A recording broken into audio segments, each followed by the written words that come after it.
Night Beat.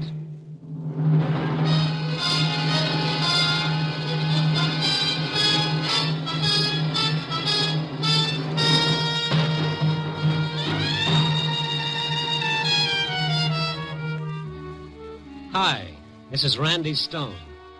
I cover the night beat for the Chicago Star. Stories start in many different ways. But tonight's story began when one man tried to destroy another with the strangest weapon of all, darkness.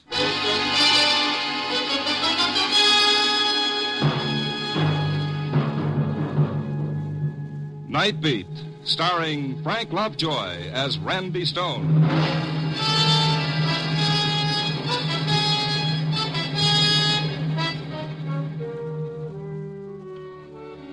When your job is to walk into the darkness and discover what makes a city tick, you pick up some mighty strange friends. The winos dreaming of a muscatel paradise in cold, dark doorways. The petty larceny boys with their fast deals. The painted little dames defying the world with their brassy laughter. The homeless, the hopeless. In the city, night is for the lost. And sometimes you feel a hunger to be with someone of the everyday world, some nice, well-adjusted soul who's got a reason for waking up tomorrow morning. I guess that's why I dropped in to see Bessie Chatfield tonight. Bessie's a little gray-haired librarian who has charge of a small storefront library on Huron Street. No one around this time of night but Bessie and a young fellow in a gray raincoat alone at a reading table. Mr. Stone. Well, we haven't seen you, in such a long time. Well, since Forever Amber, you haven't had the kind of high-type literature that interests me.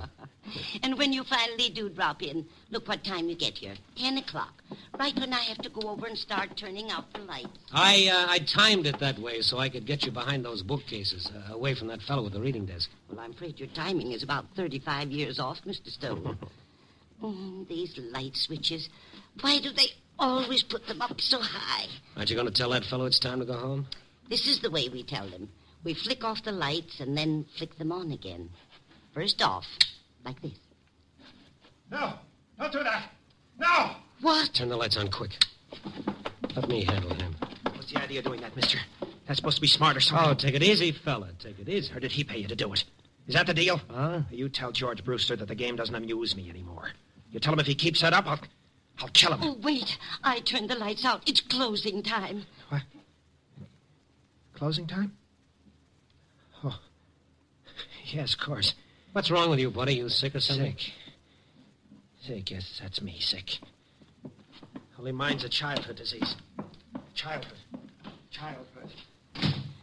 Now, what in the world was that? I don't know. Ever seen him before? He's come in a couple of times this week. Spent all his time reading some reference books at the table. Seemed to be such a nice, polite young man. Considerate, kindly. Let's take a look at those books. Oh, my heavens, my heart is beating a mile a minute. And did you see his face? It frightened me. He was even more scared than we were. Of what? These are books he was reading? Yes. The Mind in Limbo, Abnormal Psychology, Modern Psychiatry. Why would he want books like this? Maybe he was looking for somebody in these books. Who? Himself, Bessie? Probably himself.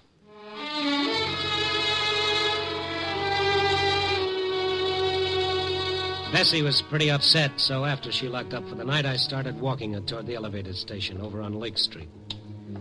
We'd walked a couple of blocks through the dark, empty streets when suddenly Bessie grabbed my arm. Mr. Stone, that man down the street, looking in that store window. That's him. Oh, yes, same gray raincoat, same lad. And look, Mr. Stone, what's that in his hand? That's a piece of pipe or something. He's breaking that store window. Yeah, you wait right here, honey. Be careful, Mr. Stone, be careful. The fellow was reaching through the broken window glass for whatever it was that had struck his fancy. He heard me coming and turned toward me.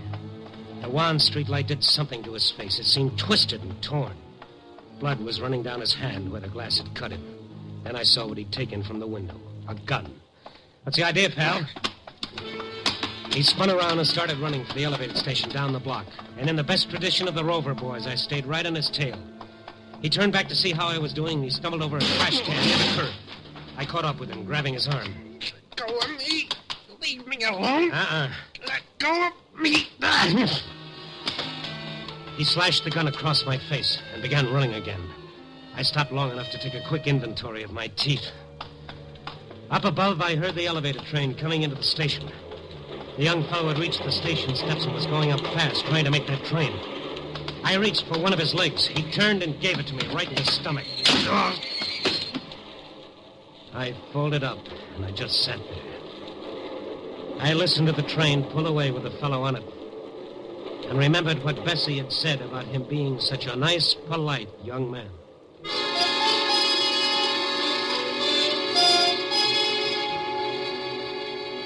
After a while, I began to feel somewhat human again. I notified the police what had happened, and they sent a squad car out. After they left, I remembered something, a name this nice, polite young man had been throwing around, George Brewster. I found a phone book in a cigar store. There were 3 George Brewsters. The first number didn't answer. I tried the second. Hello? I'd like to speak to George Brewster. Oh, he's not in right now. Is there any message? Who is this? I'm his sister. Is anything wrong? Well, if this is the right George Brewster, something is wrong. Is there any reason why a young fellow should want to kill your brother? Oh, that would be Morrison.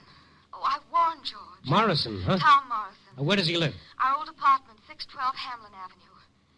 What makes you think he wants to kill George? Well, this character broke into a store tonight and stole a gun. I sort of think he had your brother in mind when he did it. Oh, no. What am I going to do? Well, lady, I know what I'm going to do. As fast as I hang up and get another nickel into this phone, I'm going to call the police. Oh, I feel so bad. It's not really Morrison's fault, poor man. Oh, no. He's just a prince of a fellow. Goodbye, lady. I've got to make a call. But then it turned out that I didn't have a nickel. And on the way to the counter for change, I started wondering why the sister of the man he was going to kill felt sorry for Morrison. And why Bessie thought he was such a sweet character. And, well, the night was young, and 612 Hamlin Avenue couldn't wait, and I could call the cops later.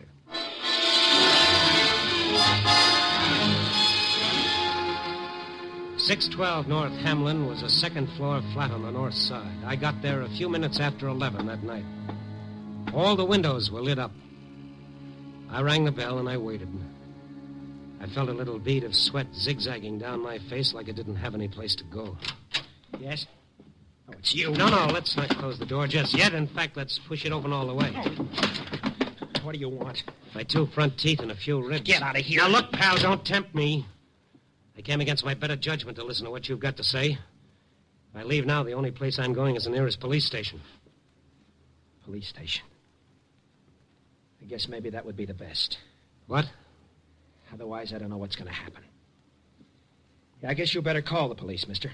What do you think you're doing, calling my bluff? The phone's right behind you. Okay, buddy, you asked for it. Sure this is the way you want it? It's better this way. I'm at the end of my rope. I don't want to kill him. George Brewster? Yes, George Brewster. I know how it'll end if he doesn't stop. Stop what? Call the police, mister. You'd be doing me a favor. Since when have I got to do you favors? Well, why aren't you calling? I'm an Eagle Scout in good standing. I haven't done my good deed for today. You can't help me, mister. Stone is the name. What makes you so sure I can? Well, thanks for even wanting to. After that bad time I gave you. Bad time? That's the understatement of the year. Well, I was panic-stricken. He got me half crazy. Well, what have you got to lose if you tell me about it? No. Okay. Wait. I don't know. I'm like a drowning man grasping at straws. Look, maybe if you talked to Brewster, told him what he's doing to me, maybe he'd leave me alone. Well, you never can tell. But I'd have to know what I'm talking about. It's quite a story, mister. These lights. Look at them. Bright as the sun, aren't they? Lamps. Overhead chandeliers. Look at them. I'd hate to see your light bills. Well, like some men need drugs. That's how I need these lights. Come again? My sanity depends on it. My very sanity. On these lights? It's a sickness. You've even got a name for it. Noctophobia, it's called. Fear of darkness. Fear of darkness? That's for kids. No, I take that back. I'm sorry. Don't be. I quite agree. Kids. Or neurotic women. But in a man of my age, it's quite ridiculous. Only when the day starts drawing to a close, when the night starts crowding in. Have you been to a doctor? Sure, I've been to doctors. They tell me I shouldn't feel too badly. Plenty of people with my trouble. A hangover from childhood. An illness. Like heart trouble is an illness. I'll take the heart trouble. Maybe you haven't gone to the right kind of a doctor. Maybe psychiatry could help you. Nothing's going to help me. George Brewster's going to see to that. What about this, Brewster? He's trying to destroy me. With the strangest weapon of all. The strangest weapon of all? Yes. His weapon is the night.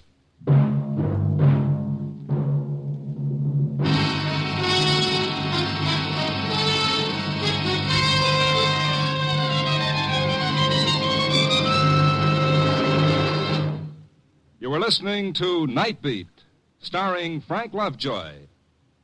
In a moment, we'll return to Night Beat and Randy Stone. But first, we'd like to call your attention to another great NBC mystery adventure program. Every Sunday, you'll want to hear the exciting new Christopher London series with screen actor Glenn Ford in the title role. Stories for Christopher London are furnished by Earl Stanley Gardner, one of the most famous mystery story writers in America. There is no doubt about the greatness of Gardner's stories, and with the superb acting of Glenn Ford, Christopher London should be must-listening for every mystery fan. Make a listening date now to hear the exciting adventures of Christopher London every Sunday over most of these same NBC stations. And now, back to Frank Lovejoy as Randy Stone in Night Beat.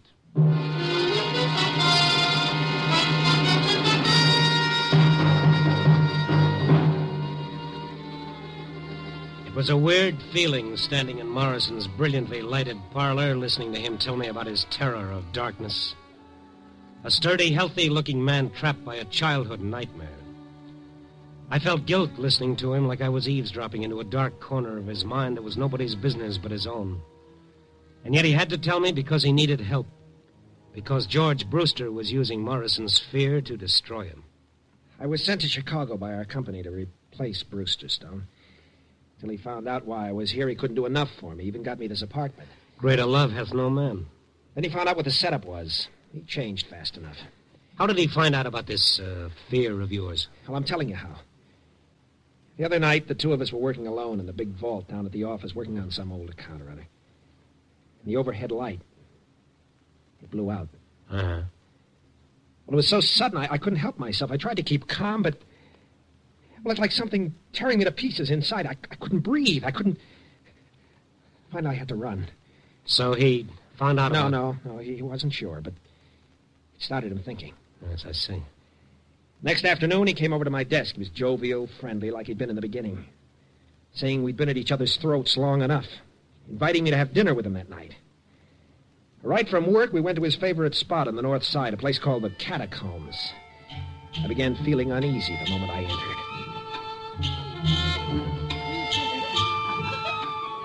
How do you like this place, Tom? That's okay. It's fine. It's been a favorite of mine for years. One spot in particular, the wine cellar. How do you feel about wine? I like it all right. Come along with me. I'm a wine man from way back. Say, George, I wanted to talk to you about that little outburst last night. They have a different wine cellar here with a different temperature for each type of wine. I haven't been sleeping well, you see. And... Me, I prefer a Riesling myself. Well, here we are. Huh? At the white wine cellar. We'll select our own brand for our supper. Here, I'll open the door. Yeah, this is a privilege only an old customer like me can get away with. Come on. Dark down there. That's why they've got this candle here on the ledge. Got a match? Why, A match, Tom. Yeah. Here. Okay. I'll get this candle going. Good. Now, let's go downstairs. George, you think we should do this on our own? Done it hundreds of times. Been coming here for the last 10 years. Well, now let's go down these stairs. Careful. Yeah. George, I was explaining about last night. The candle casts funny shadows, doesn't it? You notice how cool it is? 20 feet below street level here. Look, I want to talk about last night. I don't want any misunderstanding. Huh? It's just that I've been working pretty hard. Look, Tom. Will it make you feel better if you showed me you're not afraid of the dark? Okay, you can show me. I'll blow out the candle. What are you trying to prove, Brewster? Nothing at all. It's your idea. Where are those matches I gave you? You gave me some matches? Well, I must have lost them. It's not going to work, Brewster. I'm not insane, you know. I can stay down here until you're quite satisfied. Funny, isn't it, about the darkness? The way it seems to close in on you. The way you start thinking you can't breathe. I know, I can see how someone could... What's the matter, Tom? But this is ridiculous. Something so suffocating about a dark room. Stop it. Stop it. Only the heavy, smothering blackness. Stop it. Where are you going, Tom? Anything wrong? Anything wrong? Anything wrong? I ran out of that cellar like a kid scared to death, Stone. That was a rotten thing for him to do. Well, he's fighting for his job, Stone. He's not too young anymore. He can't start all over again, so he'll do anything. Oh, great. I'm sure he's told the people down at work. I'm sure they're all laughing at me behind my back. You don't know what that does to me. I can imagine. Today I found a new desk lamp on my desk, courtesy of George Brewster. Every day, something like that. Did you ask him why he's doing it? He won't admit he's doing anything. Says it's all my imagination. Maybe I ought to see a doctor. Or better still, maybe a change of climate would help. Well, I'd leave town in a minute. Only my future's at stake, too. Before I let him drive me crazy, I'll kill him. Well, I'm going now. I'm going to talk to this bird. Where does he live?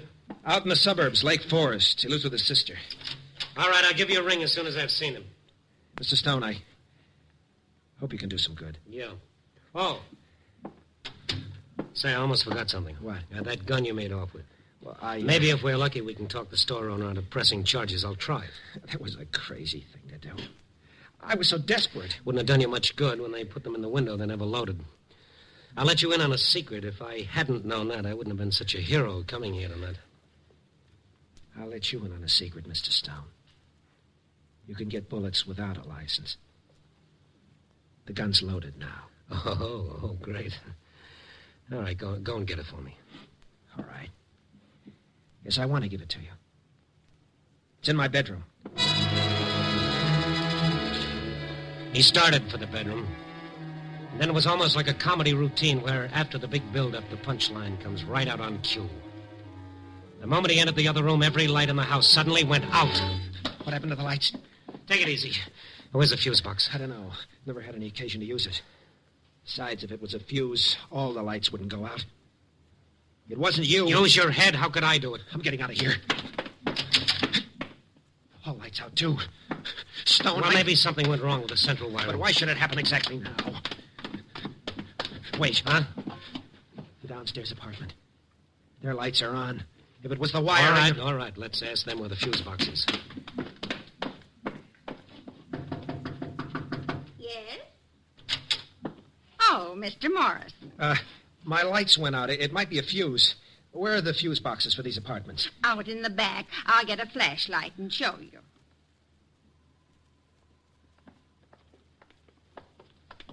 Here we are. The fuse box is right here below our meters. Whenever the people from the light company come out, they have a dickens of a time finding it. Will you hold the flashlight steady and let me take a look? Wait a minute, Stone. Lower the flashlight just a little. Huh? It's not the fuse. Look at the master switch on my meter. Look at the one of Mrs. Graham's. Why, somebody pulled your switch down to off. Yes. Yes, someone surely did. Well, here, let me push it up. There. And look upstairs. All your lights are on again. That's probably some kids playing a joke. Now, how do you suppose the rascals ever found it? It's so well hidden. I've got a theory that all kids come equipped with a special radar for finding things like this. Mrs. Graham, tell this gentleman who used to live in my apartment before I did. Why, Tell him. you know. He even got the apartment for you.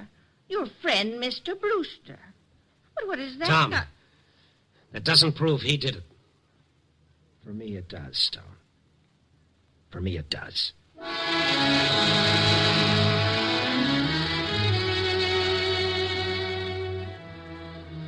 Morrison went around to the front of his house and up the stairs to his flat. I waited in the hallway until he came down again. He looked different. His face was hard and set. His eyes were like chunks of glass punched into the flesh. What are you waiting for, Stone? When we were so rudely interrupted, you were going for the gun. I've got it now. Oh, yes. Hand it over. I'll bring it back. No, thanks. Where are you going and what are you going to do? I'm fighting for my sanity, my life. He's never going to do this to me again. Never. I can't let you do that. You're not going to have to. The minute you leave, I'm going to call every cop in the book. Yes, that's what you do, isn't it? Yes. Then I'd better give you the gun.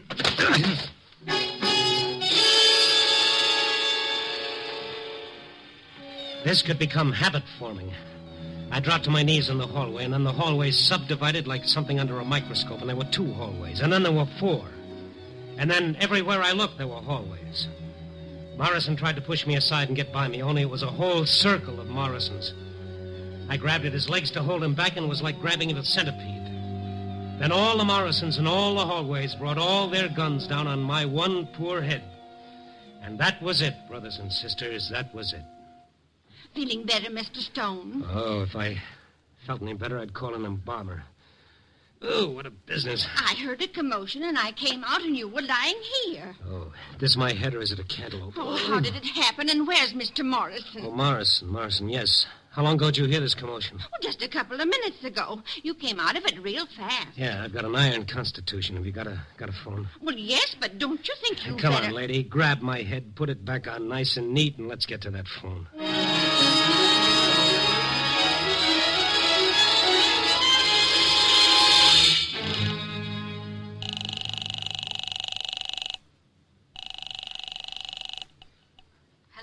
Hello, this is the fellow who called you before, Miss Brewster, about Morrison and your brother. Oh, yes. He's not there yet, huh? No, my brother's... I don't mean your brother, I mean Morrison. What? No. Is he... Oh, yes, he sure is. Now, give me your address, and the minute you hang up, get away from your house as fast as you can. Morrison's got a gun, and he's half crazy. Maybe we should call the police. Well, maybe we should, but I'm not going to. They'd throw the book at him, 10 years for attempted murder. I think I can stop him before he does anything. Oh, I can't tell you how sorry I am about this. Lady, you and your brother should be.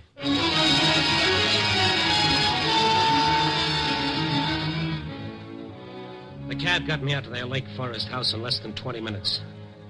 The house was on a hill, and a flagstone path wound round and round for a city block until it reached the front porch. As I ran up the walk, my head started rattling like a handful of pennies in a tin cup. I felt weak and tired. All the time, I tried not to think about what I'd find when I reached the house. And now I was at the end of the path, walking toward the front porch. A nerve deep in my throat started jangling like a burglar alarm.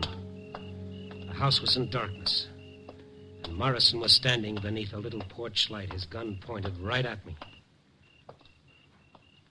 You won't quit, will you, Stone? What have you done with him, Tom? He hasn't done anything with him yet, Mr. Stone. Huh? Who is... I'm sitting over here at the end of the porch. I'm George's sister. Oh. I didn't see you in the dark. Why didn't you get away like I told you? I won't hurt her. It's him. He'll be coming along soon. George would never have done what he did. I begged him not to. To take advantage of a man's weakness. Well, Mr. Brewster is coming home. What? His car's stopping at the bottom of the hill. Now he's starting the long climb. Morrison, listen to me. You just sit there, the both of you. And I must insist that you be very quiet. Please, listen to me. Please. Please. Keep coming up that path, Brewster. It's a long, long way. You must listen to me. Morrison. You don't know what you're waiting doing. near the porch light, the gun in George his hand. hurt you. He shouldn't have done that. Far below the small But what figure you're of doing George is Brewster so making a much long, more slow to climb. realize that you're going to kill George because he found out about your fear. But don't you see? George is afraid, too. Of bigger things. Of being 53 and seeing his whole life going down Brewster the had drain. stopped at the first landing to That's catch why his he breath. hurt you. Now he was Back climbing into up the the path wall. again. He was fighting. Maybe 100 steps from his fighting death. for yours. I found myself counting the steps. Why are you afraid of Closer. the dark, Mr. Morrison? Don't you see? If you weren't afraid, George couldn't hurt you anymore. Please, listen to me. Keep your voice down. If you try to warn him, you both die, too. Keep coming, Brewster. Yes, he kept coming. No more than 70 steps now. What is there to fear about the dark? The girl's voice going on and on. Nothing in it. Brewster getting closer. All it does is hide the world. Less than 50 steps now. 40 steps. 30 steps. If you believe in God, if you believe in your own soul, how can you fear the night? What is there in the darkness that can hurt you? There's such peace in the darkness. After the heat of day is gone, the rush, the tumult, the struggle, you can breathe easy again. You can let the tightness inside unwind. He's almost close enough. Listen to me. Please listen. It's not going to work, Miss Brewster. I'm going to try and rush. Wait. Miss Brewster. Stay where you are, Miss Brewster. No. You must see me in the light. I tell you, stay where... Tom.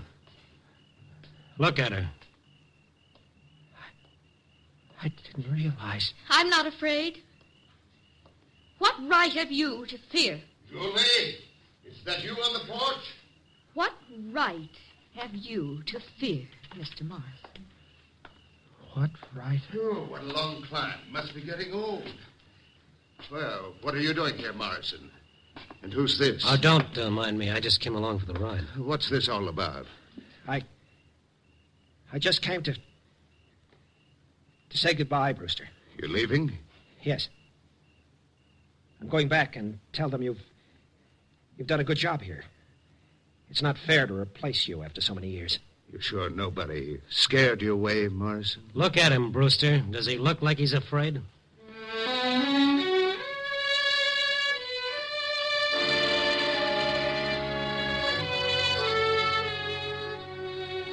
I don't know if Julie cured Morrison of his fear of darkness. Cure is a pretty strong word.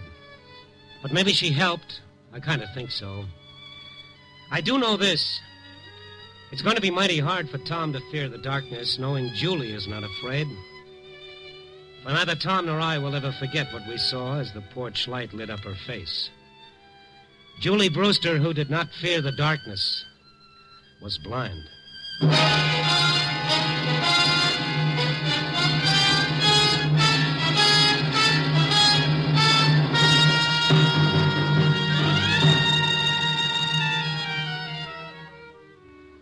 And now that part of the story they always print in heavy type, the moral. And don't smile so indulgently. Morals are very nice things. Some of my best friends have morals. You know, seriously, Julie's whole life is a moral in itself. And trying to top it is like trying to follow Al Jolson with a Mammy song. The best you can do is tip your hat to the fellow who wrote, "Out of the night that covers me, I thank whatever gods may be for my unconquerable soul." He must have had someone like Julie in mind.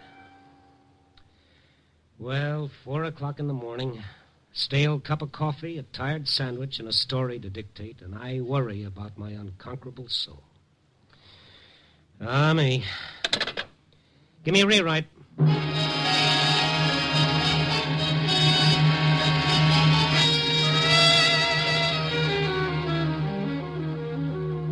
Night Beat, a new dramatic series, stars Frank Lovejoy as Randy Stone. Night Beat is written by Larry Marcus and directed by Warren Lewis. Music by Frank Worth. Listen next week at this same time and every week as Randy Stone searches through the city for the strange stories waiting for him in the darkness. The stories that come out of the shadows to find their way into Night Beat.